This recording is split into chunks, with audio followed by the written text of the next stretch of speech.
Muy buenas tardes a todos. Seguiremos con la lectura de la revista Punto Final, día 6 de junio de 1972.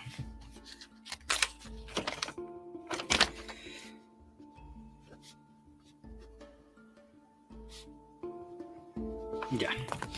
La polémica MIR-PC, bueno, sigue con la mentada polémica de que el PC dice que el MIR es ultra izquierda, en cambio el MIR dice que el PC son puros transaqueros, reformistas, que no son la verdadera izquierda y todas esas cuestiones, todas esas leceras. De lo ocurro a la elección de la CUT, eso lo leímos ayer, así que no importa. Esto sí importa, el manifiesto de Concepción. Esto sí importa.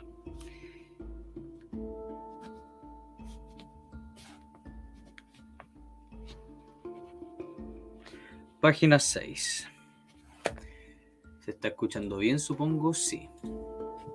Dice, el manifiesto de Concepción. Los acontecimientos vividos por las masas en Concepción el viernes 12 de mayo son uno de los hechos más extraordinarios que han ocurrido en Chile en un año y medio del gobierno popular, pues marcan un viraje profundo de la lucha de clase en la política nacional. Ojo, si Punto Final está remarcando esto, recuerde que Punto Final ha tirado hartas críticas al gobierno del UP. Ya por todas las cosas que hemos dicho, de que lo que hace la UP más bien, en vez de generar la revolución, es una burocratización de la revolución. En cambio, lo que hace el MIR, lo que hace las masas, todas esas cosas, es el verdadero proceso revolucionario. Entonces, si Punto Final está valorando esto como algo magnífico, ojo con ello. Si bien dichos acontecimientos estuvieron circunscritos a nuestra provincia, lo cierto es que pese a la campaña de ocultamiento y falsificación posterior, sus efectos se harán sentir en el resto del país. Concepción, por su particular correlación de fuerzas políticas y sociales favorables a la revolución, no hace otra cosa que adelantar un reacomodamiento social y político que seguramente, aunque con distinto ritmo en el tiempo, se extenderá a todo lo largo del territorio nacional. Hacer conocer las experiencias ocurridas en Concepción, hacer comprender el significado oculto de los sucesos, forma parte de la clarificación urgente que requiere la formulación de una política reclamada por las masas populares. Este es el sentido más íntimo de este documento redactado por el conjunto de las organizaciones políticas que asumieron con plenitud revolucionaria la convocatoria del día 12. En esta tarea ineludible, en la medida de lo ocurrido en Concepción, fue presentando en el país mediante esquemas y falsas contraposiciones que desfiguran por completo lo acontecido, impidiendo que los hechos se conviertan en una lección para las masas de todo el país. Dar a conocer este documento el día mismo de la concentración revanchista de la reacción es la respuesta política madura de quienes nunca circunscribieron la lucha de las clases exclusivamente al enfrentamiento callejero con las fuerzas de la contrarrevolución. Discrepancia importante en el campo popular exigen que este proceso correcto de acumulación de fuerza y el fortalecimiento de la izquierda se desarrolle a través de una lucha ideológica de cara a las masas, sin deformaciones y falsificaciones malintencionadas. Únicamente la verdad revolucionaria, la lucha ideológica abierta, responsable y fraternal en el seno del pueblo permitirá resolver los problemas que enfrentan las fuerzas revolucionarias de su camino hacia el poder. Falsificación de los hechos. El martes 9 de mayo, en conjunto con la Unidad Popular, incluida la Dirección Regional del PC, acordó impulsar una movilización de masas el mismo día en la saliera, claro que dice, en la saliera a las calles, el día en que saliera a las calles, ahí está, el día en que saliera a las calles la reacción resolviendo por unanimidad invitar a incorporarse al MIR a esta tarea. Esta decisión de movilización combativa del pueblo contó con la adhesión de la CUT, el Consejo Provincial Campesino, el Comando Provincial de Pobladores, las federaciones de estudiantes y la mayoría de las organizaciones de masas de la provincia. El propósito fue reducir la marcha de los momios a sus exactas dimensiones de minoría social y política que aprovechase de la legalidad burguesa y pretendían canalizar y organizar públicamente la sedición y movilizar las masas políticamente atrasadas a través del engaño y la mentira. Las masas, cuando se refiere a masas atrasadas, recuerden que para los marxistas, para la izquierda revolucionaria del UP, las masas que iban adelante, recuerden que se denominaban vanguardia, y ellos buscaban que la clase proletaria fuera la vanguardia de la revolución. Entonces las clases atrasadas son generalmente la clase media, los pequeños burgueses. Obviamente no consideran a la clase alta, pero las clases medias, media baja, los pequeños burgueses son la clase atrasada. Reformistas, progresistas, pero siguen siendo atrasados. Por primera vez en Chile, el conjunto de la izquierda decidía una marcha simultánea a la marcha de los momios, lo que significaba comenzar a ganar también en las calles de la lucha contra la reacción. Más aún, por primera vez se manifestaba abiertamente la decisión de impedir a través de la sola presencia combativa de las masas en las calles que los momios se reuniesen públicamente para incitar la sedición y el derrocamiento del gobierno popular. Ojo lo que está diciendo acá, o sea, estaba impidiendo la libertad de expresión, o sea, la libertad de junta. Los grupitos de la UP estaban impidiendo las marchas de la derecha. Vamos a repetirlo, porque según Baradit en esta época había libertad de expresión. Mire, escuchen. Más aún, por primera vez se manifestaba abiertamente la decisión de impedir, a través de la sola presencia combativa de las masas en las calles, que los momios se reuniesen públicamente para incitar a la sedición y el derrocamiento del gobierno popular.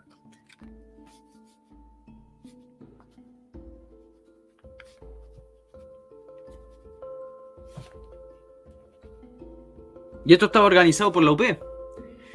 Posteriormente, me salté una, estuvo claro que el conjunto de las organizaciones de esta convocatoria respondía a la exigencia de las masas que no ven en la alianza entre la DC, la Democracia Radical, el Partido Nacional y Patria y Libertad una fuerza de oposición política respetuosa de la legalidad, sino la fuerza que abiertamente organiza e incita a la contrarrevolución.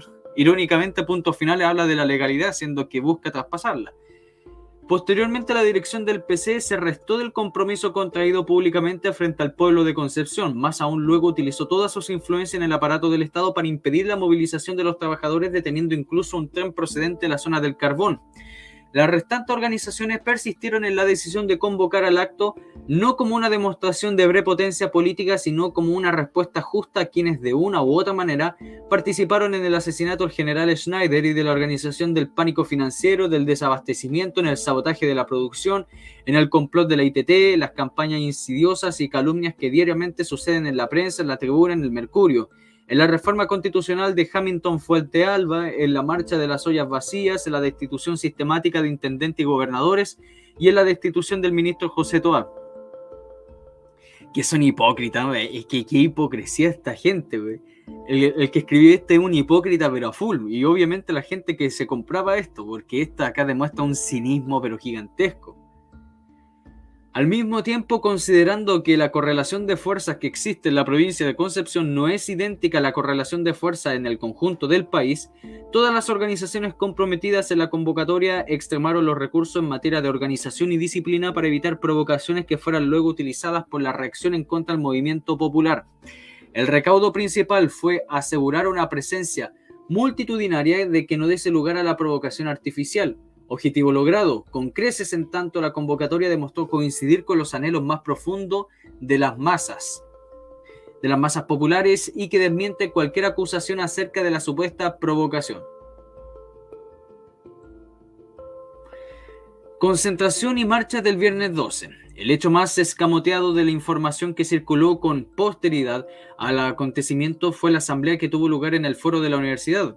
La concentración mostró algo magnífico y nuevo en la política nacional. La Asamblea Democrática, que congregó a miles y miles de obreros, pobladores y estudiantes durante casi 2 horas, escucharon con profunda atención y entusiasmo a los 35 oradores que sucedieron en el uso de la palabra.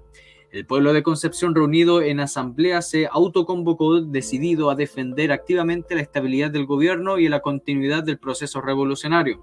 Nunca hubo representación más democrática, ningún arreglo parlamentario, ninguna convocatoria pudo ser más efectiva, más auténtica que esa multitud allí reunida. Hubo convicción en la unidad y unidad en la convicción.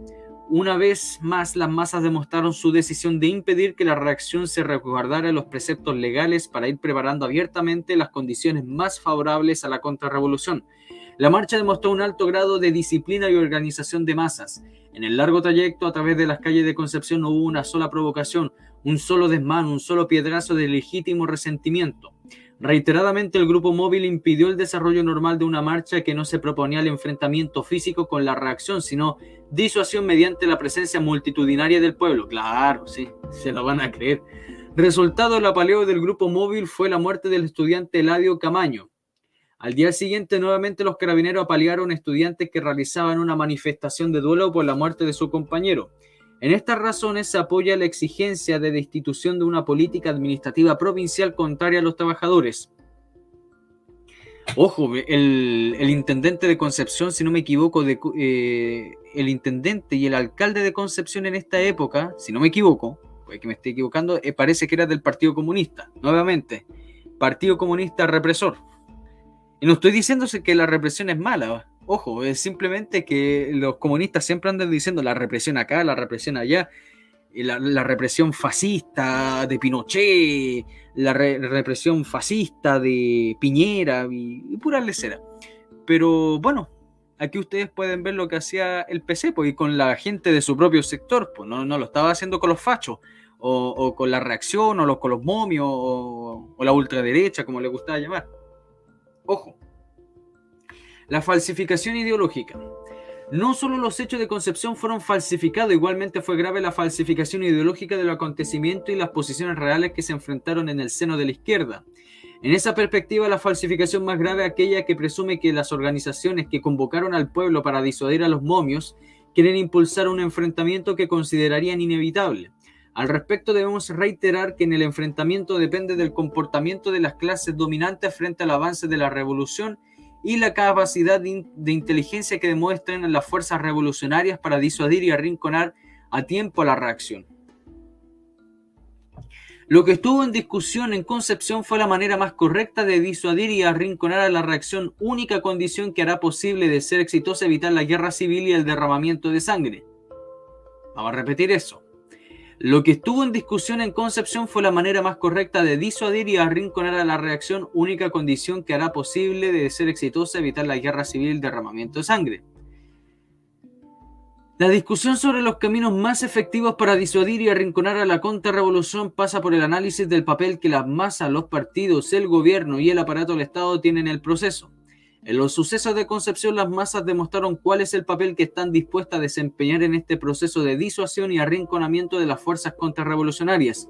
El pueblo objetivamente ve que no puede distinguirse en la práctica entre una pretendida oposición legal por un lado y la sedición contrarrevolucionaria por el otro. O sea, lo que está diciendo acá, de que si nosotros llegamos y avanzamos con el ascenso de las masas, si llegamos al poder, de esa forma logramos evitar la guerra civil, pero a su vez perseguimos a los momios para que no haya una contrarrevolución, muy similar a lo que pasó en Cuba.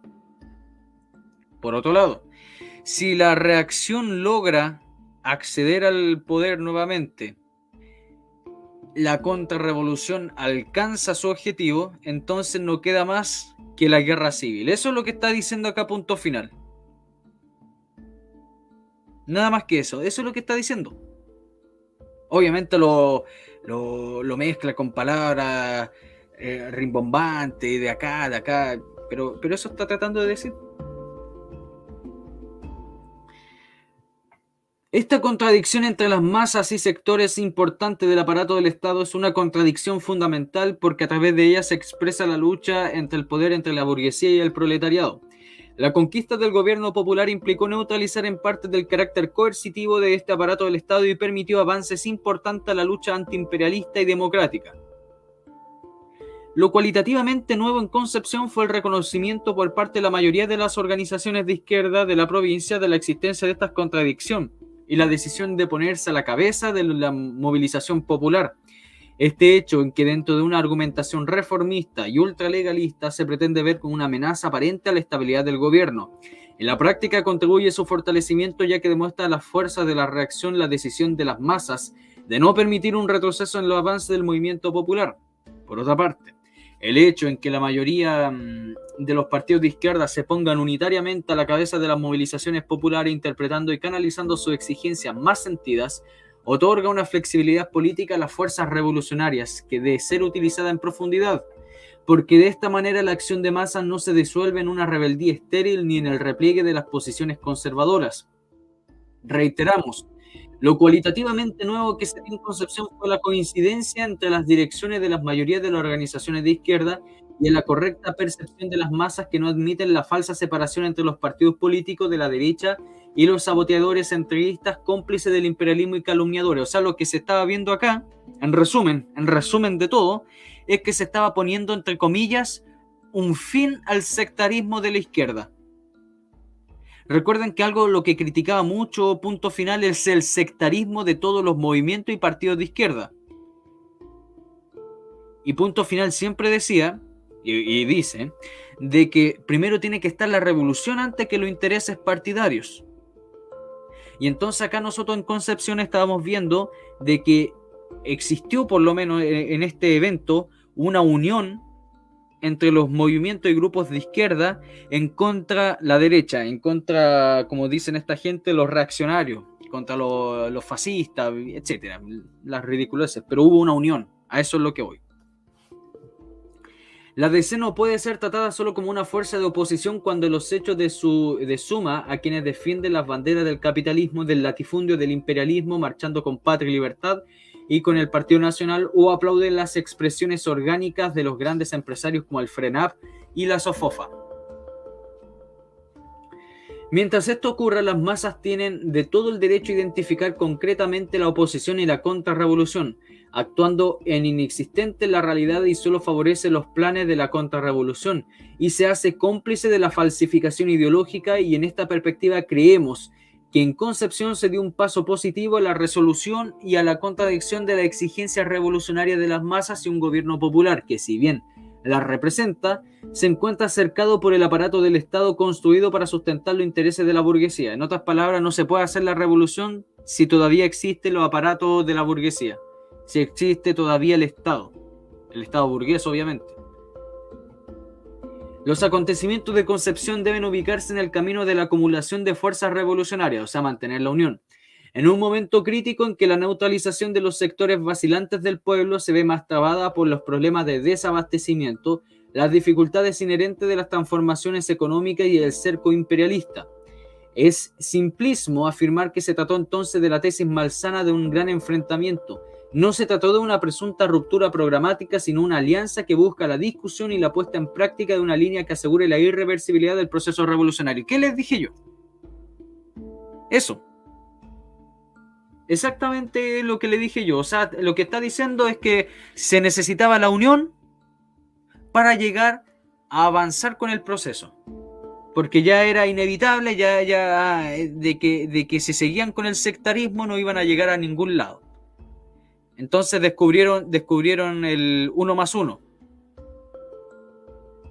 Entonces, si mantenían su sectarismo, estoy hablando como si fuera yo de izquierda, si hubiéramos mantenido el sectarismo, lo que hubiera pasado es que en ese momento la derecha hubiera acumulado más fuerza y hubiera vencido al sector de la izquierda. Pero como existió una unión, como se dejó el sectarismo, por lo menos afuera, se avanzó en el proceso, por lo menos en Concepción. Y de esa forma, como lo está diciendo Punto Final, se busca que todas las regiones, todos los pueblos, todas las zonas lo traten de emular.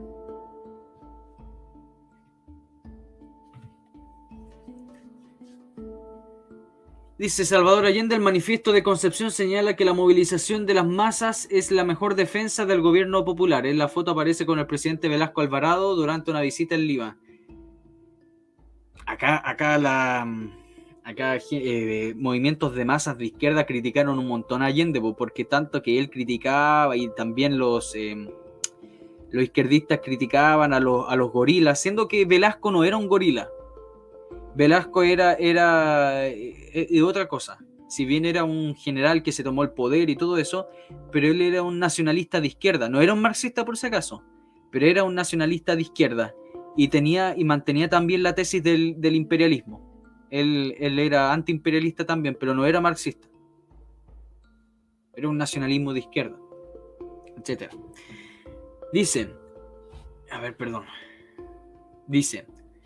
Una que cree que se puede condescender con los enemigos del pueblo, lo que en el hecho significa olvidar la existencia de la lucha de clases, que busca apoyarse básicamente en el aparato del Estado y no en el poder del pueblo y de las masas, que incluso apunta a la represión de aquellos sectores de la izquierda que no comparten su política de conciliación, pretendiendo en la práctica transformar el actual gobierno en un árbitro, restringiendo la acción de los marcos de una institucionalidad que de igual es garantía y la fuerza del pueblo y a la fuerza de la contrarrevolución.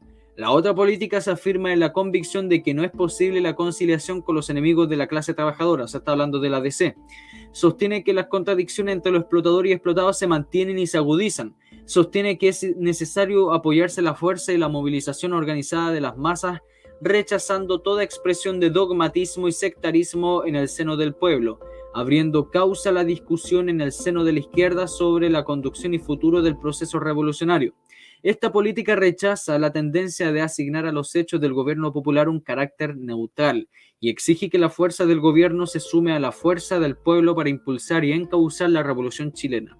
Los sucesos del viernes 12 fueron la culminación de un movimiento para cuya consolidación y desarrollo se requiere pasar a la ofensiva, alentando la participación de los trabajadores en el área social, otorgándole un mayor poder de decisión y control sobre los cuerpos administrativos. Ojo con esto. Ojo con esto, lo que está diciendo acá. Le está tirando palo al gobierno. Todas estas cosas que le está diciendo acá le está tirando palo al gobierno. Y no por nada, fíjense quiénes son los partidos abajo que escribieron este manifiesto de Concepción. Miren, Partido Socialista, MAPU, Izquierda Cristiana y el MIR. O sea, eran la oposición de la izquierda al gobierno de la Unidad Popular, siendo que eran parte de la UP. Bueno, el MIR no, pero eran parte de la UP, a la vez era la oposición de la izquierda que tenía la UP. Insisto, lo que buscaba Allende, por lo menos en su primera instancia, hasta el 73, porque gracias a Dios saben lo que pasó en el 73, pero lo que estaba buscando Allende es que prácticamente las empresas fueran dirigidas por el Estado, en el sentido de que el Estado fuera el nuevo patrón. O sea, tenía una forma de administración staliniana, estilo Unión Soviética. ¿Ya? En cambio, los movimientos de izquierdas revolucionarios buscaban que el poder estuviera desconcentrado y que los trabajadores decidieran dentro de las empresas y no que llegase un burócrata del Estado a decidir. ¿Se fijan? Esas eran las dos formas de posiciones de la izquierda que tenía la UP. El poder ascendente y el poder descendente. No sé si se me entiende, es que es necesario que entiendan estas cosas, porque después yo los voy a estar explicando en los videos y si no entienden van a quedar más perdidos que Arturo Prat de las Guerras de las Galaxias. Así que cualquier duda, háganla nomás. Por favor. Pero esa es la cuestión. Existía mucha diferencia en la toma del poder, en la administración del poder, en el qué hacer con el poder, en el cómo mantener el poder y todas esas cuestiones. ¿Se fijan si esa es la crítica permanente que hace el MIR? Nosotros, voy a hablar como si fuera un mirista, nosotros, los campesinos, debemos mantener y debemos dirigir y debemos organizarnos en base a los consejos campesinos, el campo en el fondo en que trabajamos, no un burócrata que viene desde Santiago que ni siquiera conocemos. Me da igual si es del Partido Socialista. Nosotros tenemos que dirigir este campo porque nosotros lo trabajamos. En cambio, la UP decía, no, pues compañero, nosotros estamos haciendo la revolución desde otra forma, por las vías institucionales, así que vamos a mandar a un interventor, vamos a mandar a un capataz que dirija los campos, porque de esa forma nosotros seguimos con la revolución. Lo mismo pasaba en la empresa. Si muchas de las huelgas que existieron en el año 72-73 no es porque, bueno, en algunos casos sí, pero en otros casos no, eran de gente de izquierda. No piensen que muchas huelgas de empresas eran tipos de derecha que vieron la luz. No, eran tipos de izquierda que decían, oye, nosotros queremos dirigir la empresa. Y no por nada después se crean los cordones industriales. Si los cordones industriales fueron una respuesta en la forma de acción y de control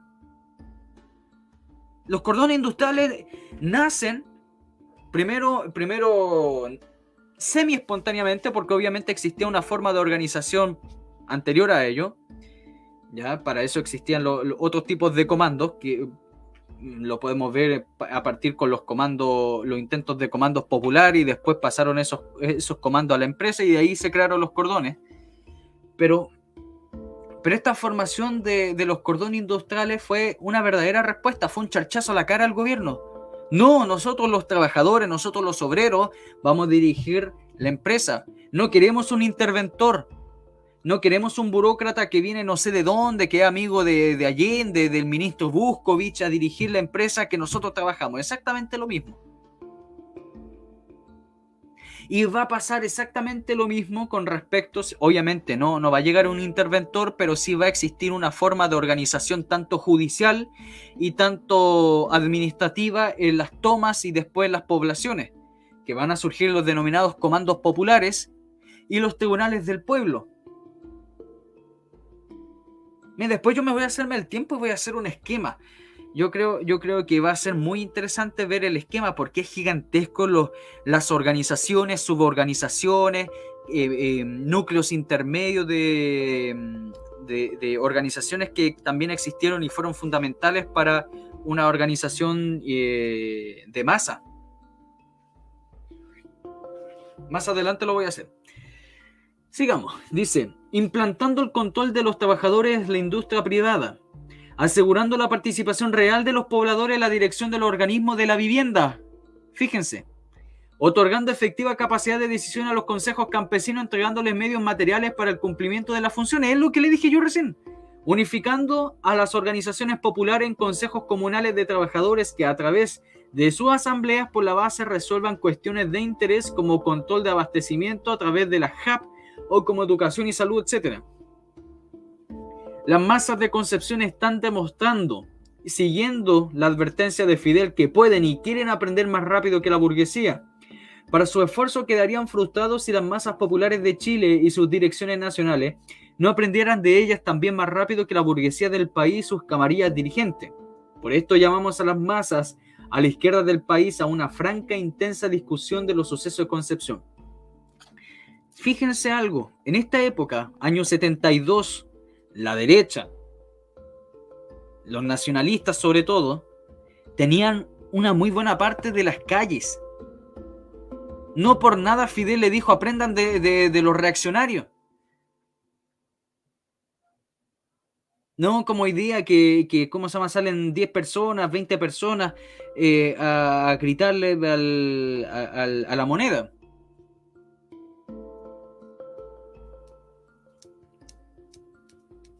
Había una acción de masas por parte de la derecha. Las masas de la derecha estaban movilizadas. Había acción. Había, como dicen los marxistas, había acción y reacción. Por eso acá en Concepción los marxistas estaban asustados. Y por eso mandan a toda esta gente a evitar de que la derecha se siguiese manifestando. Porque era muy fuerte la acción popular de la derecha. Iba en aumento. Iba ascendiendo el poder. Ya esto lo leímos ayer, pero yo lo voy a marcar para evitar leerlo, sobre la UNTAD.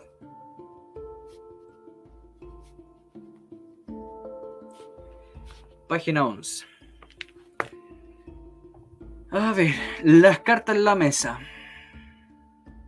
Le están escribiendo al siglo. Católicos contra el fascismo.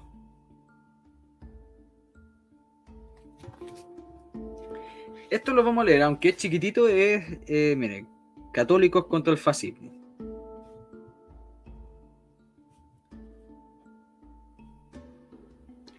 Página 13. Dice, el movimiento católico de izquierda de Chile declara las instituciones democráticas no pueden ser neutrales frente al resurgimiento del fascismo en Chile. Es necesario tomar las medidas correspondientes para conservar la democracia y defenderla de este monstruo ideológico que la amenaza. En Chile hay dos alternativas, el socialismo o el fascismo. El deber de los demócratas es estar con el primero, porque este se puede implantar dentro de la democracia la libertad y el pluralismo ideológico. ¡Cachen! Y el segundo es la negociación y la destrucción de los grandes valores de la humanidad. Son fascistas y conspiradores aquellos personajes de la prensa y la radio que vienen sosteniendo que para detener al marxismo totalitario es necesario imponer un nacionalismo militarista. En virtud de esto denunciamos al Frente Nacional Patria y Libertad como una organización fascista, retrógrada y sediciosa que trata de todos los medios de provocar una crisis en la disciplina y las Fuerzas Armadas. ¡Oh, cuánto cinismo! Acá hay una hipocresía gigantesca porque el MIR viene desde el año 70 intentando subvertir las Fuerzas Armadas. El MAPU viene del 69, bueno, de que se llamaba Manuel Rodríguez. Y tenía su grupito que se llamaba Manuel Rodríguez e intentaba meterse ¿cómo se llama? A la Fuerza Armada. ¿Cuántas veces el MIR hizo llamamiento? Yo me leí todos los discursos del MIR haciendo llamamiento a las Fuerzas Armadas, a los obreros, a los estudiantes, etcétera. Del año 71, el año 72. El Partido Socialista también va a hacer eso, sobre todo los seguidores de Altamirano. No, si son muy carepalo esta gente, muy carepalo. Ya. Dice Patria y Libertad como una organización fascista, retrógrada y sediciosa que trata por todos los medios provocar una crisis de disciplina en las Fuerzas Armadas con el objetivo de derrocar al gobierno que preside el doctor Salvador Allende. Felizmente el espíritu cívico de las Fuerzas Armadas, simbolizado en el ejemplo heroico del general Schneider, está presente en las instituciones militares. Sus miembros no se dejarán llevar por los cantos de sirena de gorilas fracasados que hoy se han transformado en policastros de baja monta. El señor Pablo Rodríguez se declara católico y sostiene que el cristianismo es incompatible con el comunismo, asilándose la encíclica de Pío XII que condenó el comunismo como ateo y perverso. Sin embargo, guarda silencio sobre los conceptos expresados por los padres de la Iglesia que son de una franca tendencia comunista. Yo no soy católico. Soy un defensor de la Iglesia católica, siendo que no soy católico, siendo evangélico. Es una ironía, pero sí, lo soy. Yo he sido más defensor de la Iglesia católica que los mismos católicos, pero yo he estudiado a los padres de la Iglesia y nunca he leído que tuviesen tendencias comunistas. Sí. Esto parece chiste. Si estudiamos en los planteamientos de Barnabás, Justino el Mártir, Clemente de Alejandría, Orígenes, Tertuliano, Cipriano, Lactancio, Basilio de Cesarea, Gregorio de Nacianzo, Juan Crisóstomo, San Ambrosio, San Agustín, se ve que no hay impedimento para que un cristiano sea comunista, dado que la primera comunidad cristiana se basó en principios comunistas. Es una herejía gigantesca. No me voy a detener a explicarla porque me voy a demorar un harto rato y quiero seguir leyendo. Muchos católicos reaccionarios no comprenden que no quieren comprender que la Iglesia pasa por un proceso de radicalización. Las corrientes renovadoras que nacen en el seno de cada día adquieren mayor número de adeptos y las corrientes conservadoras van perdiendo la importancia que tenían, dado que las nuevas generaciones de sacerdotes ven más valores evangélicos en el socialismo que en el capitalismo. Compañero director, reciba el saludo fraternal del MCCH y solicitamos a usted que transcriba lo expresado en la presente. Ramón Murillo, secretario general. Nicolás Garazo, secretario de oficio. Increíble. Ya esto en Italia. Italia. Ponen ahí a Mussolini. Fulano de tal, periodista libre. Se andan burlando de los periodistas de derecha, liberales, etc. El arma de la mentira. Ya esto es de Fidel Castro. Esto es importante, Fuerzas Armadas del Proletariado. Pero más bien es tribuna ideológica. Y miren, pues son 5 páginas. Y no podemos quedar leyendo tribuna ideológica. Me tenta leerlo, pero no me quiero comer 5 páginas.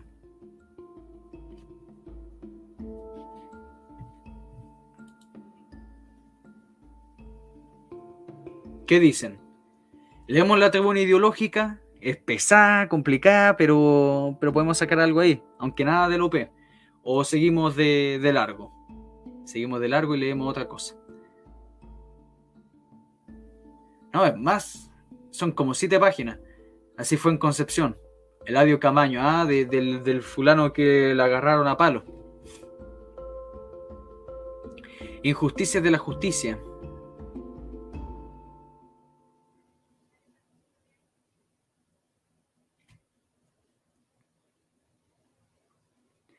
Indultados por Allende, los obreros de la industria Saba. Leamos esta cuestión. A ver, vamos a marcar acá.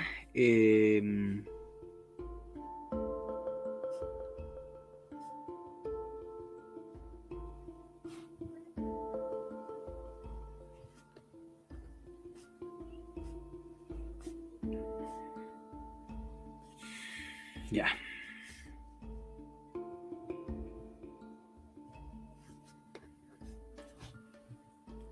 Veamos qué dice.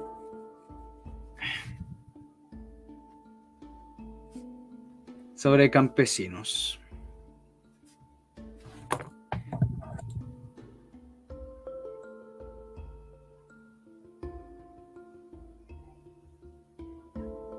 Ya, Golondrina, después lo leo. Voy a partir leyendo esta cuestión y me devuelvo después, aunque nos vamos a demorar harto rato.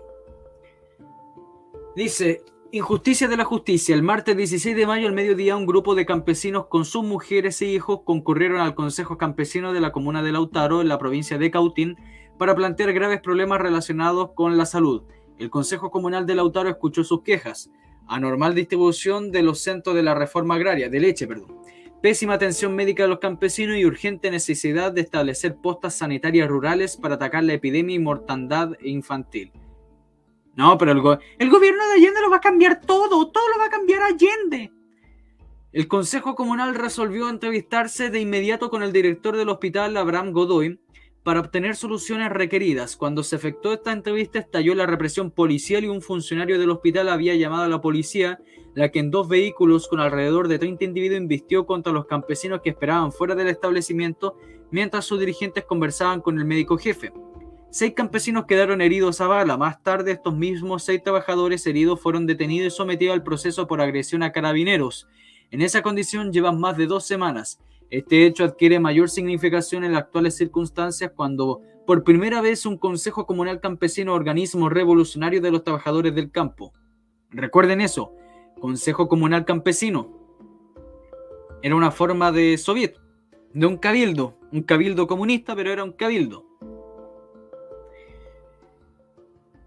Luego dice, organismo revolucionario de los trabajadores del campo ejercía su acción como organismo de poder para pedir solución a los problemas de orden social a través del diálogo con el director del hospital. Sin embargo, se orquestó una virulenta campaña en que se habló hasta de la toma o invasión del establecimiento hospitalario. El aparato judicial se movilizó velozmente y los heridos quedaron presos y sometidos a proceso. La justicia clasista chilena no podía omitir la participación directa e inmediata contra los campesinos.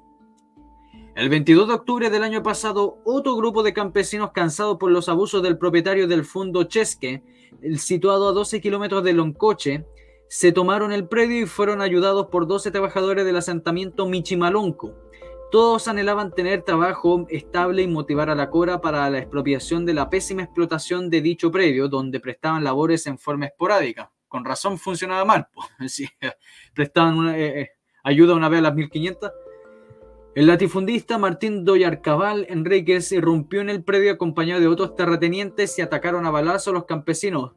Moisés Huentelaf, padre de 2 hijos y trabajador del asentamiento Michimalonco, quedó muerto. Por si acaso, Moisés Huentelaf era del MCR. Fíjense acá cómo no lo dicen. ¿Por qué lo sé yo? Porque justamente poquito después de esto, el MIR va a sacar un discurso pidiendo en memoria de Huentelaf. Sí, después voy a hacer un trabajo gigantesco con respecto al MCR y la acción de los izquierdistas mapuche. Los izquierdistas mapuche habían 3 facciones. Voy a tirarle una perlita. Los mapuches estaban organizados en 3 facciones. Estaba la típica facción de izquierda que se mostraban en la tele, como hoy en día, moviendo ramas de canelo y llorando, etc. Había otra facción de mapuches movilizados que estaban en el MCR. Se integraron a un movimiento de masa sin generarse como núcleo indigenista. O sea, se unieron a un grupo en otras palabras, de Winca, de chilenos. Ellos eran mapuche y estos otros eran chilenos. Estoy hablando como ellos se veían. pero ellos veían que la causa revolucionaria iba a salir beneficiado a ambos lados. A eso es lo que trato de decir con el MCR. Y por otro lado había otro movimiento de extrema izquierda que era totalmente indigenista. Y eran puros mapuches los que estaban ahí, también se tomaban fondos.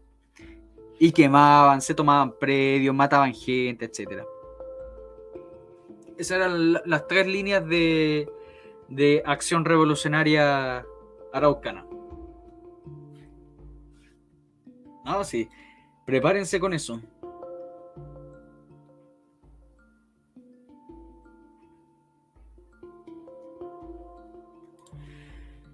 Luego dice, por petición del gobierno fue designado ministro en visita al magistrado en Temuco, Óscar Carrasco Acuña. Encargó reos por homicidio y lesión en riña a PLA los terratenientes Martín Doyarcabal Enríquez, Enrique Andrews y Segundo Contreras, pero ellos quedaron en libertad. También el ministro Carrasco dictó otro de encargatoria de reos contra los campesinos por los supuestos delitos de homicidio frustrado y usurpación y robo. Naturalmente que esto les fue negada la libertad y siguieron presos desde el 22 de octubre del año pasado. Ojo, estamos hablando de un gobierno popular, ¿no? Pero esto no es todo.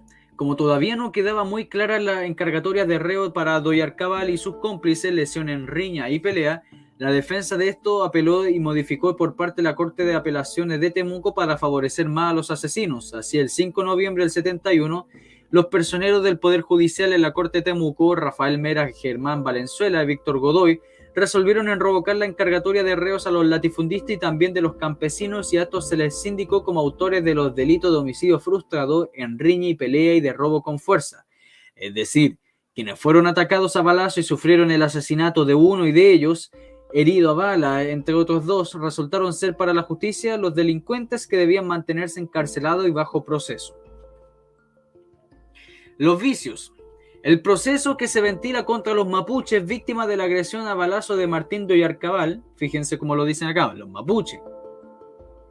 Los Doyarcabal y sus cómplices adolece de tantos vicios y irregularidades que solo tiene un parangón la grotesca farsa que se hizo judicialmente a raíz de la masacre de la Pampa Irigoyen, donde se sobreseyó a todos los a los asesinos de los 9 modestos pobladores. Mira que son cínicos. Los abogados defensores de los campesinos del Fundo Chesque, Galvarino y Palacio, Juan Saavedra, Enrique Schepeler, se estrellaron contra la irregular e injusta administración de la Justicia de Corte de Apelaciones de Temuco.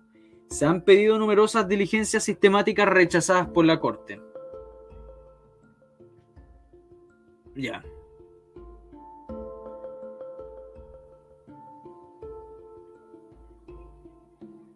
Los obreros de la industria Saba fueron indultados por el presidente Allende. El decreto presidencial evitó que se consumara una de las más feroces injusticias de la justicia chilena. Los obreros de Saba habían sido condenados a pena de 22 años de presidio acusados del incendio de la fábrica ocurrido el 30 de julio del 68. Como se recordará, el grupo móvil desalojó a los trabajadores lanzando bombas lacrimógenas que provocaron el siniestro. Claro, si fueron los carabineros. Fueron los pacos. Los obreros fueron puestos en libertad bajo la presión de los trabajadores y estudiantes, pero los tribunales siguieron adelante dictando sentencia. En el decreto de indulto el presidente Allende dejó sin efecto y se corrigió así una injusticia tremenda. Cachen eso. Unos tipos que quemaron la fábrica lo dejaron libre.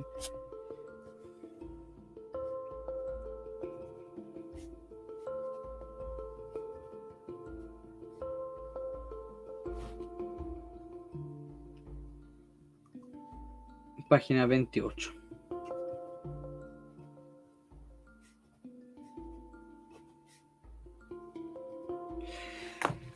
Ya, a ver qué más hay. Nixon, el problema del poder. Oh, el problema del poder, tentador. Acá. Ojo con el lanzazo. Sale acá la Kennecott, sale acá la Anaconda y acá sale el Tribunal Especial del Cobre y le están tratando de meter mano, de indemnización, metiéndole papeles de indemnización.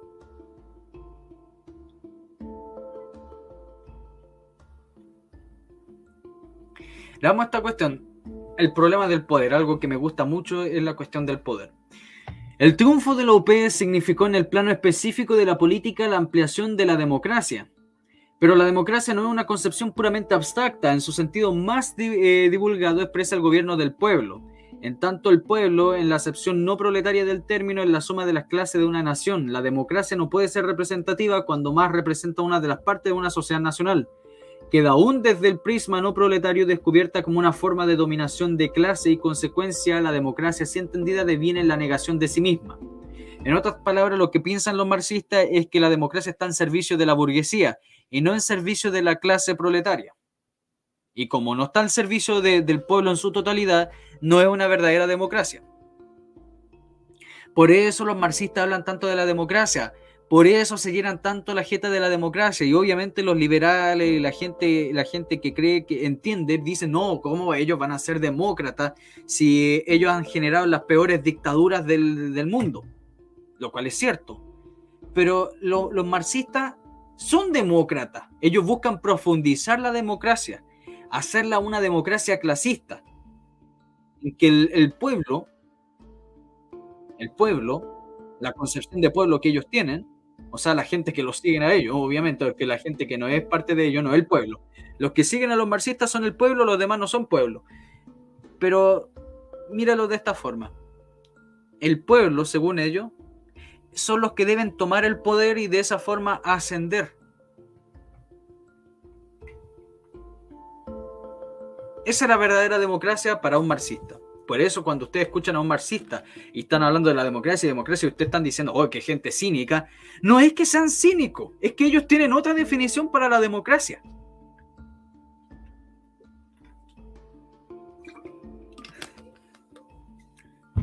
Esa es la razón.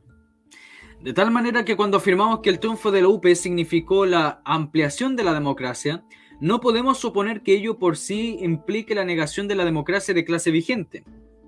Por tanto, la ampliación de su acepción extensiva solo ha permitido la incorporación representable en el Estado de una nueva correlatividad política que históricamente ha expresado intereses sociales opuestos a las que entonces mantenían en uso la democracia. En otras palabras, miren lo enredado que es. En otras palabras, lo que está diciendo es que si bien han ampliado la democracia y esa democracia ha empezado a llegar a las clases populares, no significa que aún se haya eliminado esa democracia burguesa que piensan que no es verdadera democracia. No se ha eliminado esa democracia burguesa. Aunque se ha ampliado la democracia, no se ha eliminado esa democracia burguesa. 3. Que la ampliación no sea solo la extensión del predominio de la clase vigente a través del poder estatal. Depende entonces de las líneas políticas que implementen las fuerzas representativas populares. 4. La implementación de determinadas líneas políticas se inserta en el Estado a través de un gobierno democrático popular, pues puede ser 1. Contribuir a la dominación extensiva de la burguesía en la medida que esta clase mantenga intacta su fuerza política en el poder. B. Favorecer el quiebre de la dominación burguesa democrática de la clase por reacción de la misma burguesía y fuera del poder. C. Posibilitar el quiebre de la dominación burguesa democrática a través de la acción del proletariado. Bueno, ¿y con qué se refieren a acción del proletariado? Esa es la cuestión. Eso se lo dejo a su interpretación a qué se refieren con acción del proletariado. Yo sé que ustedes van a entender al tiro lo que voy. Ampliar la democracia a través de la inserción de un gobierno popular y de la actividad de sus representantes en el Estado entraña una contradicción evidente. Así llega a verificarse una lucha por la hegemonía entre dos bloques políticos al interior del Estado. O sea, para que haya una democracia popular marxista, no puede existir todavía una democracia burguesa. Tiene que eliminarse una. No puede existir un sistema híbrido, a eso es lo que está diciendo. 7. Resulta imprescindible en tal sentido revelar el carácter de clase que asumen estas contradicciones, y ello pasa por la demostración del carácter de clase de la misma democracia, o lo que es igual que su contradicción principal. Su especificidad de clase la niega, revelándola como dictadura y no como democracia. O visto desde el punto de vista de su contradicción principal, en una democracia que es a la vez dictadura. 8. La dilucidación del carácter de clase de la democracia pasa a su vez por la dilucidación del carácter de clase del Estado. 9. El carácter de clase del Estado queda establecido si tomamos en cuenta tres aspectos: su origen histórico, su estructura funcional y las clases que a través de mecanismos diversos, institucionales o partidarios, hacen uso de su aparato. El origen histórico permite visualizar la necesidad que en un momento determinado del desarrollo histórico tienen las clases sociales y económicas dominantes de defenderla represivamente su dominación y así como de legitimarla jurídica y constitucionalmente. O sea, lo que nosotros conocemos como Estado de Derecho es la forma de defensa que tiene la burguesía para defender esta democracia dictatorial, según los marxistas. No sé si se va entendiendo toda esta jerigonza de punto final, pero está sumamente interesante. Voy a revisar. Si hay alguna duda, consulta, pregunta hasta ahora. Saludos, Claudio Iván Riquelme. Bienvenido. Saludos, la vikinga chilena. ¿Se va entendiendo todo? Por favor, si hay alguna duda, consulta, pregunta, hágala nomás. Si no, seguimos.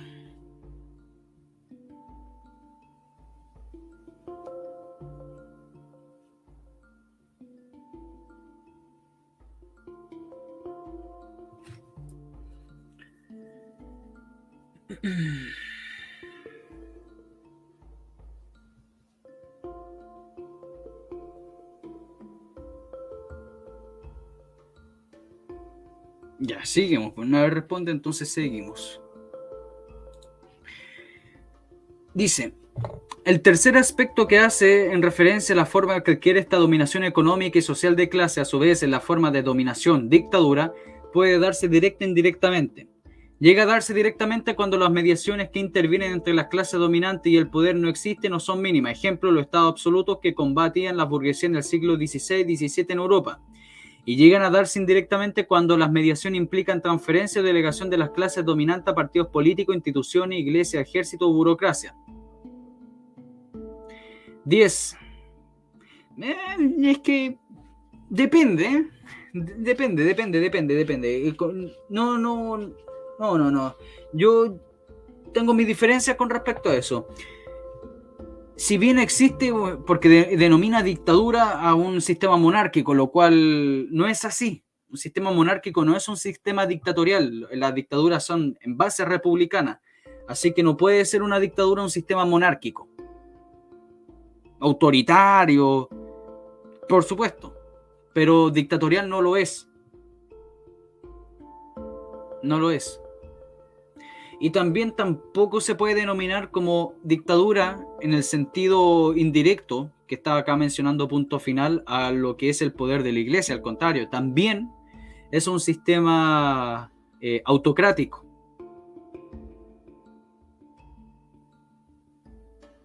No por nada se llama teocracia el gobierno de la iglesia.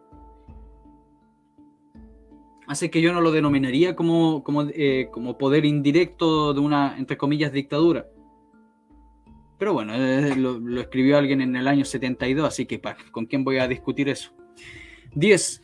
Cabe entonces precisar la distinción entre el contenido de clase del Estado y la forma de dominación que frecuentemente ocultan su contenido.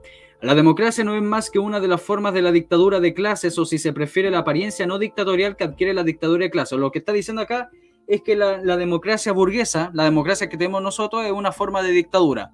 ¿Por qué es una forma de dictadura? Porque solamente los burgueses logran tener su poder, mantener su poder, conservar su poder, y en cambio las masas populares, las masas proletarias, según los marxistas, no. 11. En Chile la dominación, o sea, la dictadura de clase ha pasado por diversas formas, desde la dictadura directa de clase en el siglo XIX por delegación militar en el gobierno de Ibáñez o a través de la transferencia de partidos o democracia burguesa. Esta última forma de dictadura ha sido la predominante en el siglo XX, lo que ha permitido la consolidación de una institucionalidad burguesa relativamente fuerte y en sumo compleja. Sí, así es. 12. El proletariado chileno se encuentra bajo una dictadura burguesa a través de su forma democrática. En tanto ello sea así, la responsabilidad histórica de sus vanguardias no solo pasa por el desentrañamiento de su alineación material o explotación, sino también por el desentrañamiento de su alineación política, o sea, alejarse de la política, salirse de los partidos, dejar de estar dominados por los partidos reaccionarios, según lo que dicen ellos. Formación de una conciencia política de clase que dilucide el carácter dictatorial de burgués de la democracia e incide en su transformación. 13.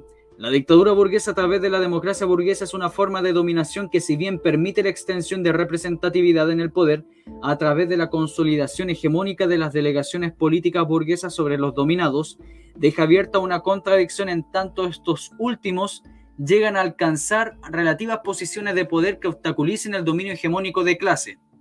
Tal situación fue verificada a través del triunfo de la UP en el 70. Eso es lo que es la UP. Eso es lo que es la UP.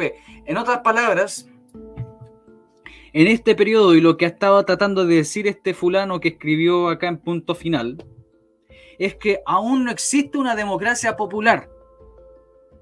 Simplemente existe un bloqueo dentro de la democracia burguesa. Imagínenselo como un dique. Pero todavía está el peligro de que ese dique se rompa y vuelva a avanzar el río. Esa es la cuestión.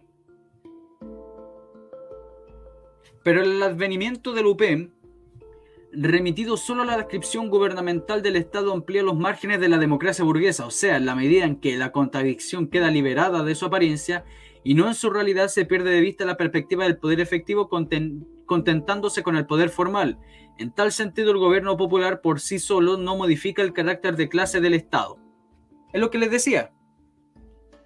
Si no hay una verdadera revolución, si no existe la ascensión real del poder popular, si no existe una victoria total contra la derecha, no existe democracia popular real. No se puede mantener todavía en esta legalidad burguesa, en esta legalidad institucional, no podemos todavía mantener las instituciones. Simplemente estamos como en una transición, en un cambio. Pero cuando estamos en un proceso de transición no es que ya llegamos al final. Eso es lo que está tratando de explicar acá. La UP era el vehículo a la revolución, no era la revolución en sí misma. Ahora bien, el carácter de clase del Estado o poder efectivo solo puede dilucidar en la práctica, es decir, por la instauración de organismos de representatividad obrero, o sea, los consejos campesinos, los comandos populares, los consejos industriales. Todo eso son órganos de representación de poder popular. Ahora bien, el carácter de clase del Estado o poder efectivo solo puede dilucidar en la práctica, es decir, por la instauración de órganos de representatividad, obreros y campesinos, donde conscientemente ejerzan y practiquen el poder, entregando de paso efectividad al gobierno popular. El primer paso de la revolución obrera es la elevación del proletariado como clase dominante, la conquista de la democracia. Que el gobierno acepte o no la efectividad del poder del proletariado le ofrece depende, como apuntamos, de la línea política que prime en su accionar reformista, o sea, la conquista del poder formal, o revolucionaria, conquista del poder efectivo. Ojo con esto. Ojo con esto. Se lo digo yo porque estudio estas cuestiones del poder. Cuando uno piensa y uno cree, oh, ganó Kast, ganó Piñera en su época, ¿ya? Estamos salvados porque ahora él va a ser el presidente. Eso simplemente es lograr acceder a un poder meramente formal y parcialmente formal, porque muchas veces el Congreso jode al presidente, pero ya pensemos eso. Eso es poder formal. No es un poder real. Porque fíjense lo que le pasó a Piñera. Ustedes pueden decir Piñera un cobarde. Claro, digan todo lo que quieran, pero fíjense la incapacidad de Piñera.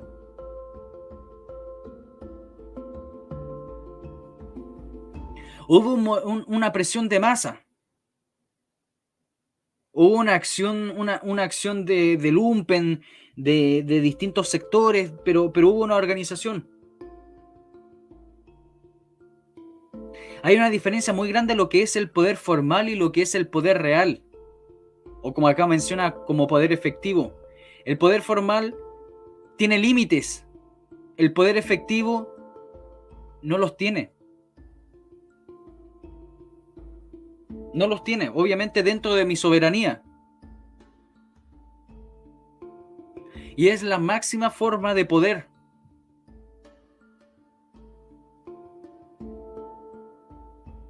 como gobernante uno no tiene límites de uno hacia afuera.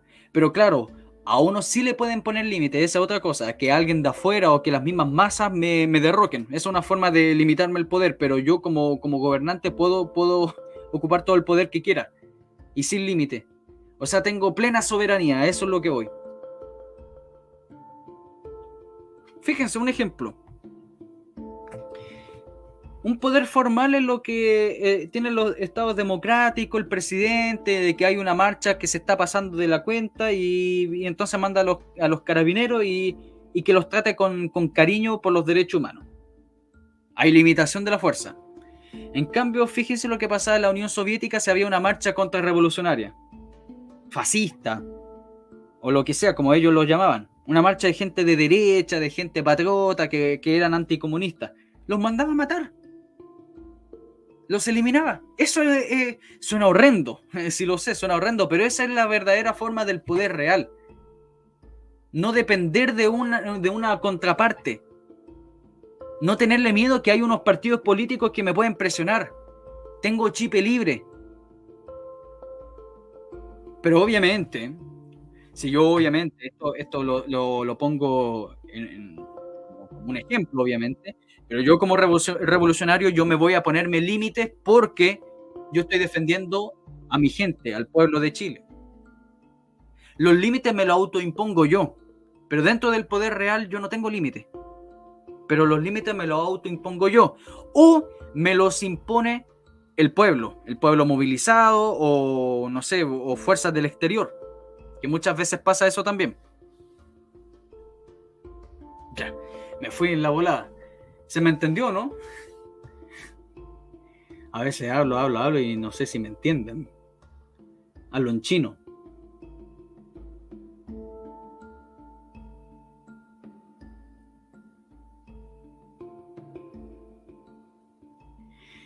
Si me pueden decir si se me entiende, quedaré tranquilo, por favor.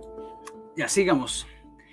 El gobierno popular tiene la posibilidad de elegir entre las legalidades e institucionalidades. Hoy esa posibilidad le está negada por cuanto rigen solo la institucionalidad y la legalidad burguesa. Se fijan, la constitución, la legalidad dentro de un poder real no existe. No existe. Dentro del poder real, uno hace y deshace. Pero insisto, una buena forma de poder real que existió fueron las monarquías, sobre todo las monarquías absolutas. En cambio, las monarquías feudales también tenían cierto poder real, pero estaban sometidas a los sistemas de lealtades. No sé si me entiende eso. Estaban sometidas también, ellos mismos se autosometían al poder de la iglesia. No hacían lo que querían porque también respetaban a la iglesia, a la cristiandad. Pero era una forma de poder real. No dependían de qué va a decir ese partido político de allá o qué va a decir los fulanos de allá o la constitución. No, ellos hacían y deshacían. Pero obviamente se autolimitaban. Esa es la diferencia. A mí no me limita nadie, pero yo me autolimito o me autolimita otra persona. Esa es la forma real de poder. Tengo soberanía, tengo independencia absoluta. En cambio, con un poder formal, tengo la constitución, tengo los partidos políticos, tengo estos fulanos de acá que me critican a cada rato, estos periodistas acá, y ellos me limitan. Y además también yo me limito porque debo defender una legalidad que muchas veces es positivista.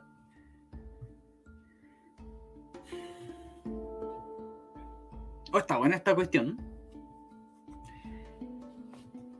Me acordé cuando enseñaba clase a cuarto medio.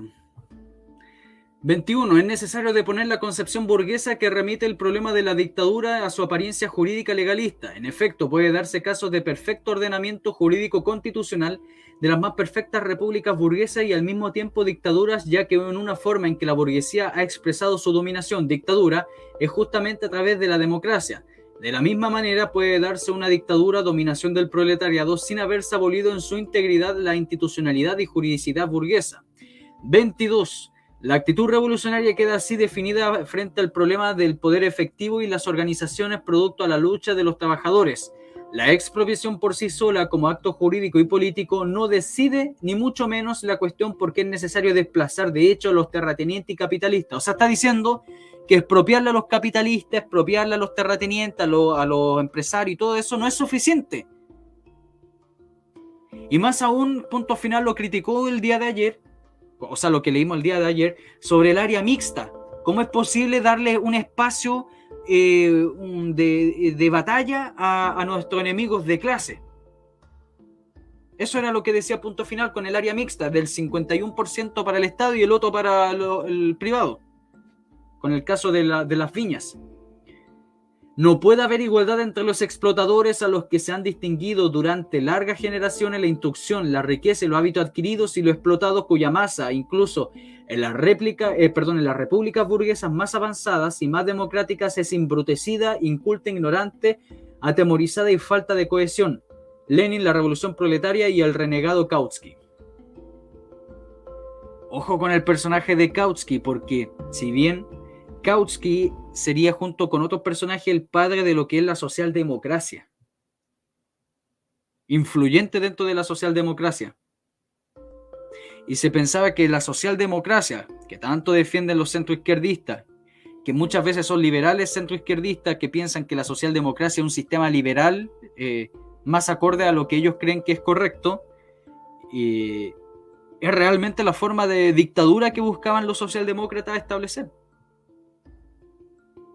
No por nada la ONU es totalmente socialdemócrata. Ojo con la socialdemocracia. Fíjense desde qué momento Chile empezó la decadencia en Chile, desde que ascendió al poder la socialdemocracia, sobre todo en el gobierno de Bachelet y de Piñera. Piñera es un socialdemócrata. El peligro más grande que puede cernirse en un gobierno popular es la ampliación de la dictadura democracia burguesa. Esto es, ampliación del poder formal que tanto no simiente en el poder efectivo de los obreros, no es más que poder formal del Estado capitalista y en consecuencia disminución del poder efectivo de los trabajadores, lo que inevitablemente dejaría el gobierno a merced de su enemigo social y político. Y esa es otra crítica que le hacen a la UP. Le decían, oye, pero si tú eres un gobierno popular, un gobierno de clase marxista, ¿por qué todavía no nos deja a nosotros ascender al poder por medio de nuestras organizaciones de base? ¿Y por qué sigues tú rigiéndonos por medio de este Estado burgués? Es lo que yo les decía delante, con los interventores, con los burócratas que mandaban al campo y contradecían al poder que tenían los consejos campesinos.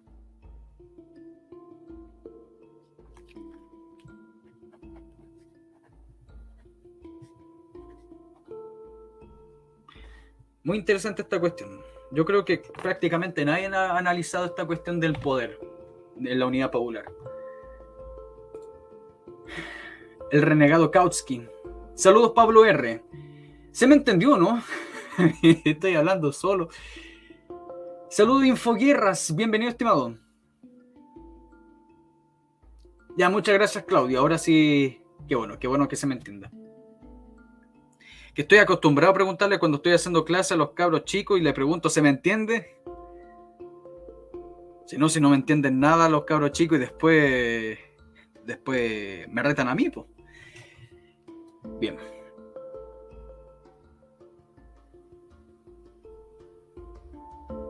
No lo he visto, Laura. Lo tengo que ver. No he tenido tiempo para ver al Villegas. A ver si alcanzamos a leer otro capítulo más. O sea, otra página más. Muchas gracias, Valkyria. O sea, Valkyria. Vikinga. Y saludos, Jorge. Bienvenido.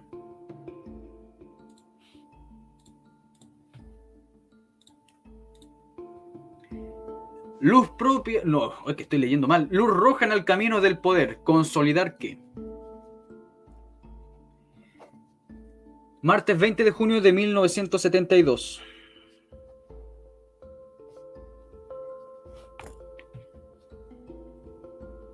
¿Consolidar qué? Bueno, saltémonos. Prensa derechista abre el camino al terror gorila. Esto no los vamos a saltar porque son puro chamullo, impresiones. Saltémonos esta lecera. La foto está buena, que la voy a utilizar en un video en un futuro. Mujeres de obreros y campesinos han tomado lugar en el honor en combate social. Foto aparecen mujeres de los campesinos de Loncoche detenidos a raíz del incidente que costó la vida a Moisés Huentelaf. Y fíjense, nos dicen que eran del MCR. Quieren hacerle trampa a Chile. Esto es de la nacionalización. Vamos a marcarlo, ¿no?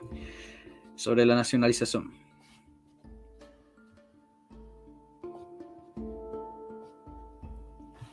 Página 8. El anticomunismo. Los pirañas se llaman los dientes de la clase obrera. Es un documental, men.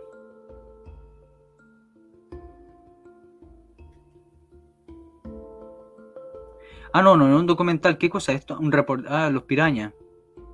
Le vamos a establecer. Los pirañas, pues miren el nombrecito. El clan Los Pirañas, ¿no serán parientes de los Piñera? El clan Piraña. Página 12. Dice: el clan de los Pirañas, los más altos representantes de los grupos monopólicos y proimperialistas en Chile, no escatima recursos obtenidos del trabajo y el sudor de los obreros de sus empresas para desplegar una inmensa campaña propagandística en contra del gobierno y de sus interventores. Dicha campaña está destinada a buscar el apoyo de la opinión pública contra los trabajadores, quienes se movilizan en su favor y lo hacen para seguir robando y superexplotando a los obreros.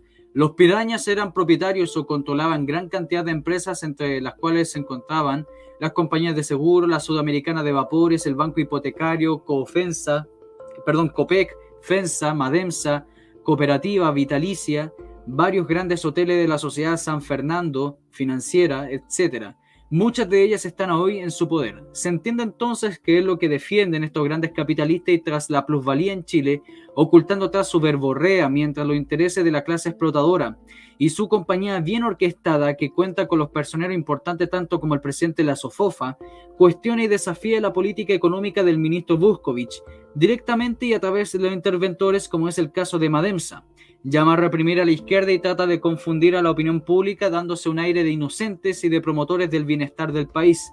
La situación de Mademsa después de mucho antes del conflicto que provocara la intervención es lo más representativo de lo que es la superexplotación. Trabajan allí cerca de 2.000 personas, de las cuales 1.200 aproximadamente son obreros. El sistema de trabajo es a trato. Los obreros ganan un salario en base mínimo de 5 o 6 escudos por hora, lo que ganan al no haber con materias primas, por ejemplo. El salario total depende del número de piezas que hagan al día. El número de piezas confeccionadas permite a los obreros aumentar su salario hasta un 60% y en algunos casos 200%. Ya decía Marx que el salario por pieza es la forma más refinada de la explotación capitalista. El salario por pieza se convierte en una fuente copiosísima de deducciones de salarios y fraudes por parte del capitalista. Los obreros arriesgan su integridad física para ganar un poco más y mejorar sus condiciones de vida. El desgaste de la fuerza al trabajo que realiza a través de la intensificación máxima de la fuerza del trabajo no es ni remotamente compensado. Es así como el caso de Mademsa en el taller de estampados. Los trabajadores meten a la prensa piezas de acero y a una velocidad tal que arriesgan continuamente perder una mano, en circunstancias en que la maquinaria no está diseñada para que trabaje a este ritmo una sola persona a la vez. Los trabajadores que han aguantado más a la cuenta tienen un límite. Cuando estos maravillosos empresarios no cumplieron el acta de avenimiento en el cual se comprometían a solucionar el precio del doble esmaltado y algunos problemas de seguridad industrial, los trabajadores realizaron un paro de brazos caídos. Posteriormente, los trabajadores hicieron un petitorio social mediante el cual expresaban que no se reintegrarían al trabajo hasta que se resolvieran los puntos en cuestión. Los explotadores, preocupados por los efectos que esto pudiera tener, trataron de solucionar algunos aspectos con el claro propósito de dividir a los obreros mediante ofrecimientos alternativos. Los trabajadores votaron plebiscitariamente en pro o en contra de pedir un interventor. Los que deseaban la intervención ganaron ampliamente por un margen de 200 votos. A pesar que los intentos de los Pirañas por hacerlo fracasar, el carácter democrático de esta votación fue reconocida por los opositores, de manera tal que contra lo votado anteriormente unánimemente se pusieron todos a favor. La intervención.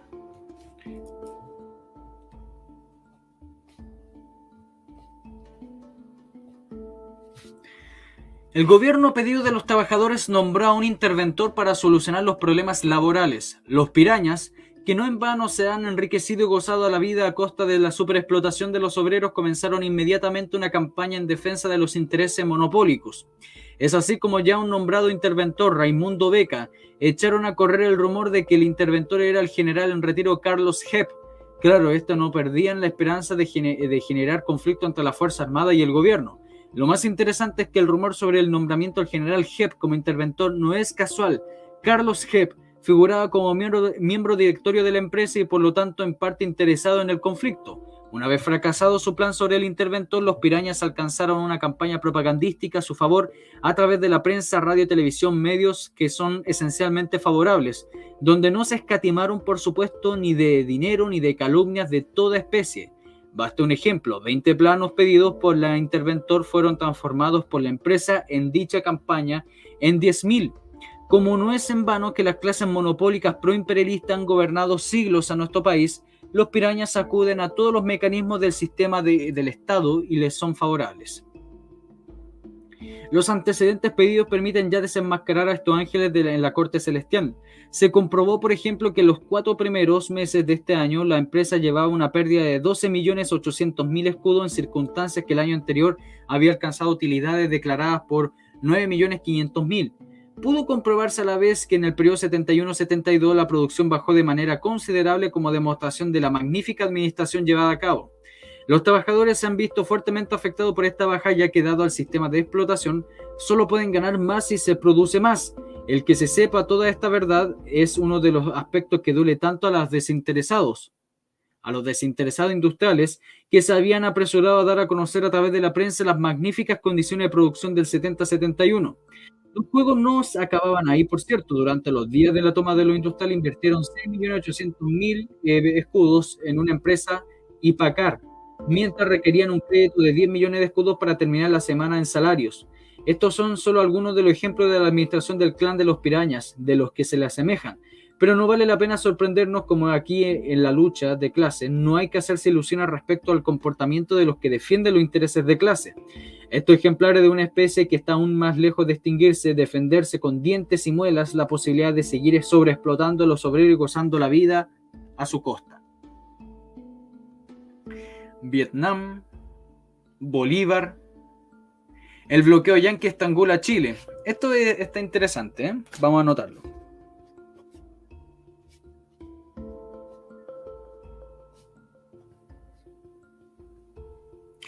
Página, ¿qué página estamos? 18.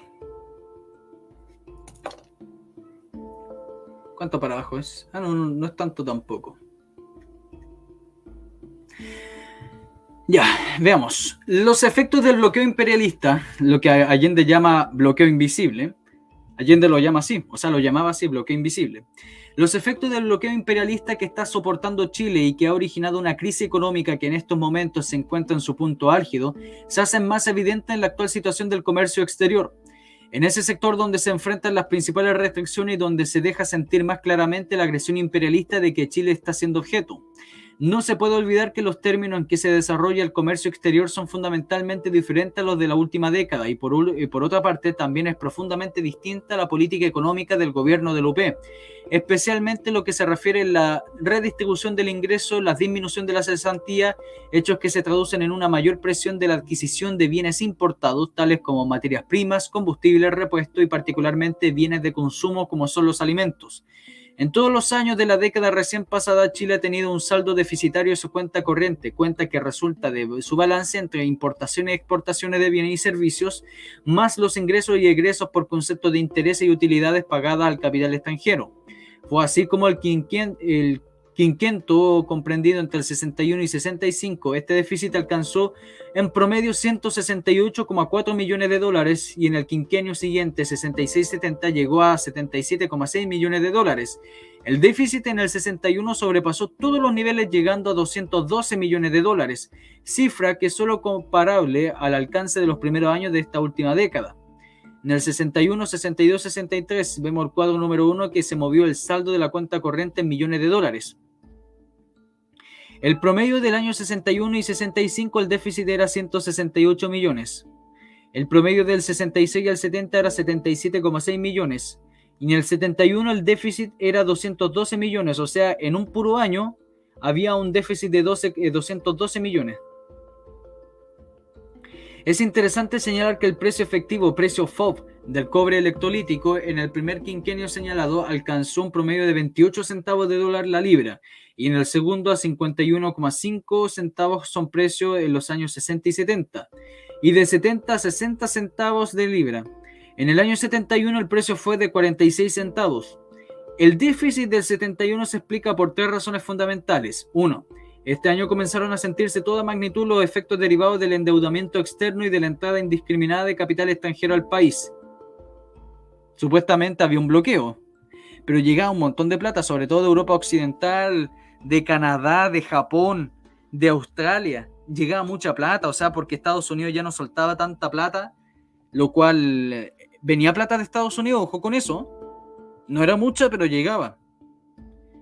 Y tengo las tablas, tengo los datos de eso.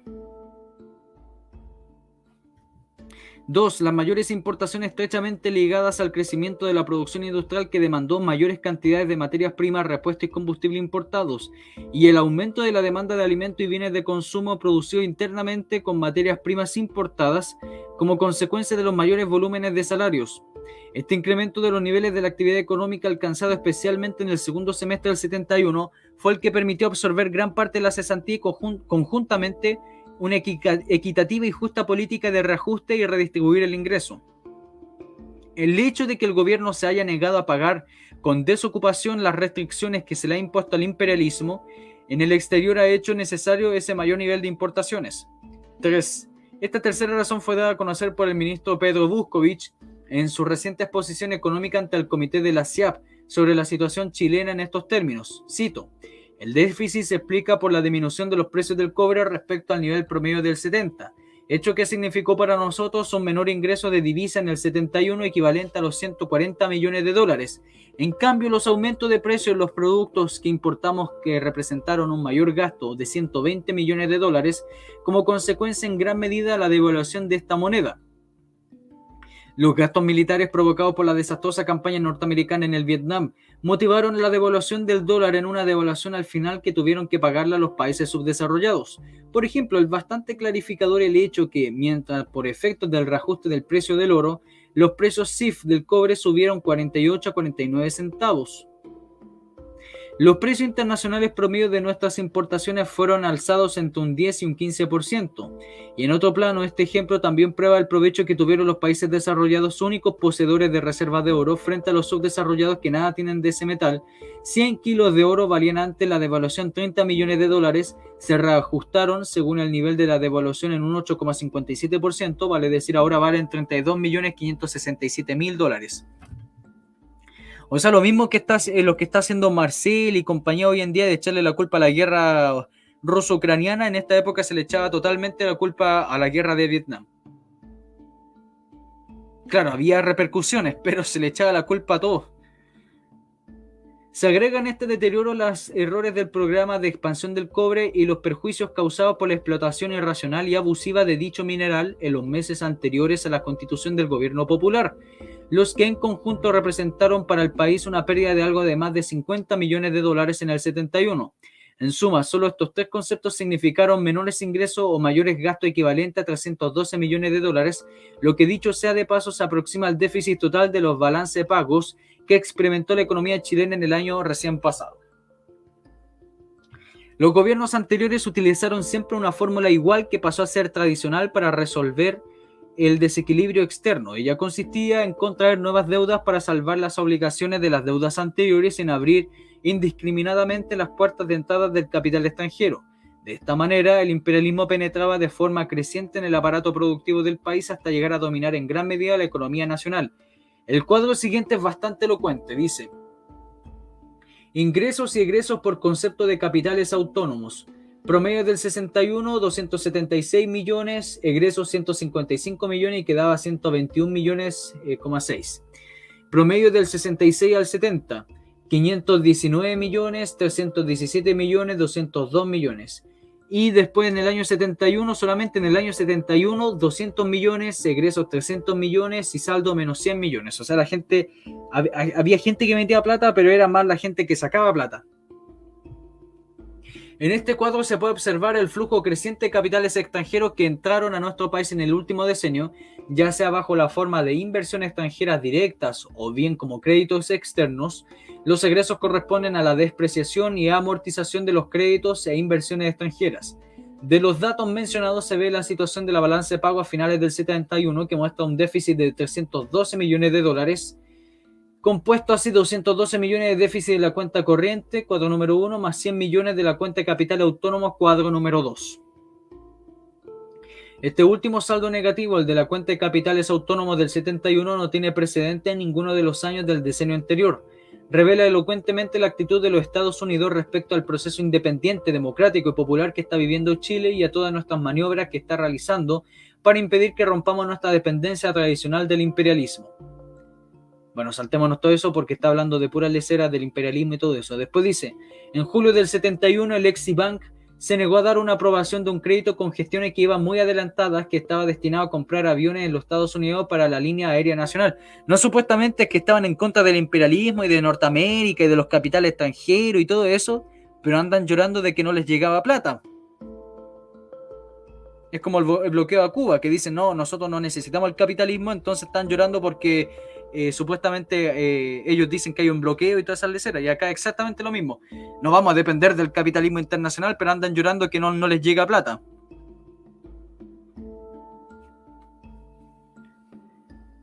Fíjense, o sea, están pidiéndole plata prestada al Eximbank, que para el marxista promedio era un banco del imperialismo, y estaban llorando porque el Eximbank no le dio plata. Po.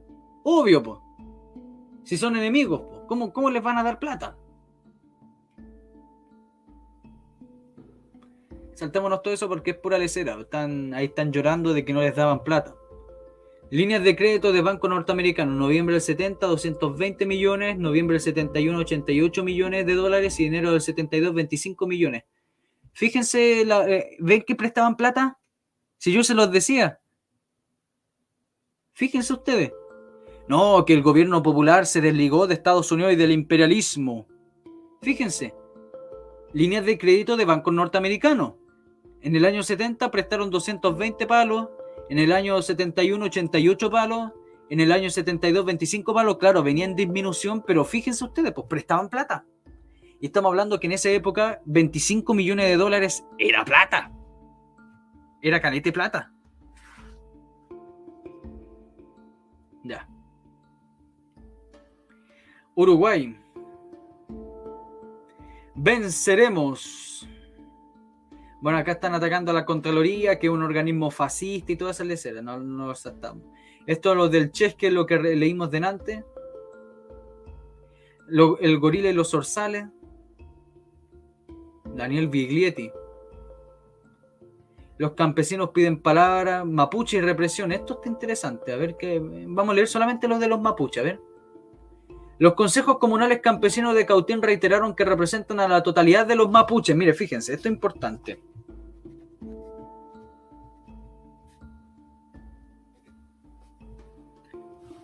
Y el consejo de Cautín eran del MCR, por si acaso.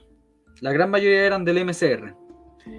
Los consejos comunales campesinos de Cautín reiteraron que representan a la totalidad de los mapuches. Por esto ven que con desaliento, que ven que no hay soluciones para los problemas vitales que afligen a los mapuches. Respecto a la anunciada ley indígena, plantearon que su destino está sujeto a la voluntad reaccionaria del Congreso.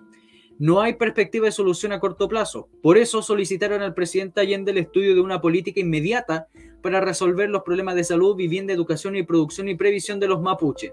En todos los consejos comunales de Cautín, dijeron al presidente, hubo discusiones amplias sobre la represión campesina. Esta se manifestó en el baleo de los mapuches en el hospital de Lautaro y en el desalojo de los campesinos de fondos tomados, para los cuales se pedía intervención desde hace mucho tiempo. En la orfandad en que se encuentran las familias de los campesinos presos por los sucesos de Chesca y Huillo, en el allanamiento de la sede del Consejo Comunal de Villarrica y entre otros hechos, los campesinos plantearon que no hay razón para que en nuestro gobierno popular se estén empleando los métodos típicos de los gobiernos reaccionarios en su represión de la clase trabajadora.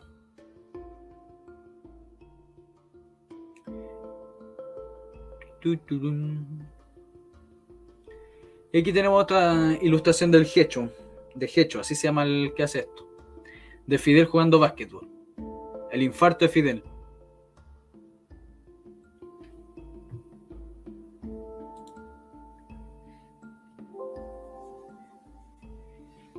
Bien, pues, saludemos.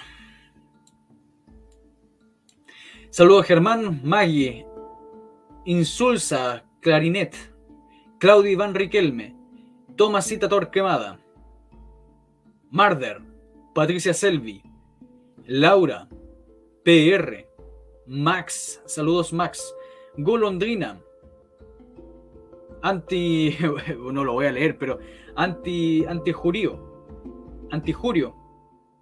porque a YouTube no le gusta. Jackie 67,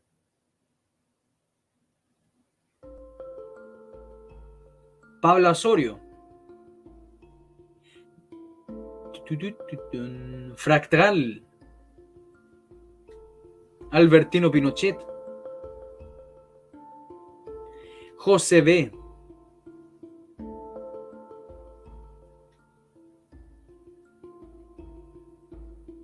Infoguerras, Jorge,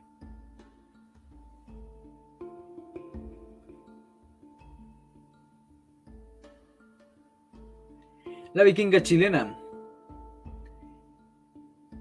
El Cazagoles, Dark Neo 7, Roberto García,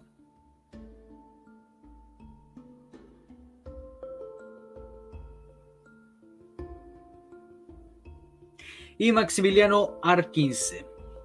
Bien. Lo de siempre.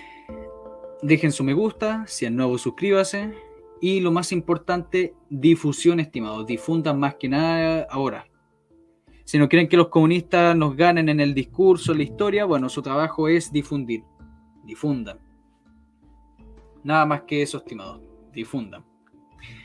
Y bueno, y eso, pues me despido, cuídense mucho y recuerden que el canal está desmonetizado. Bueno, ustedes saben todo el cuento, si quieren ayudar al canal, bienvenidos, si no quieren ayudar al canal, también, lo que sea, pero ahí está en la descripción todas las formas de ayuda al canal.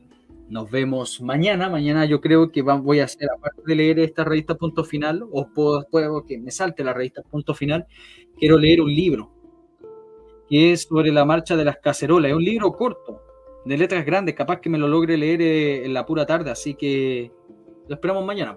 Es sobre las marchas de las cacerolas. Nos vemos mañana. Cuídense mucho. Chao, chao. Eso pues, Pablo R. Son buenos esos videos, esos shorts. Difúndalos, por favor. Cuídense mucho. Hasta luego.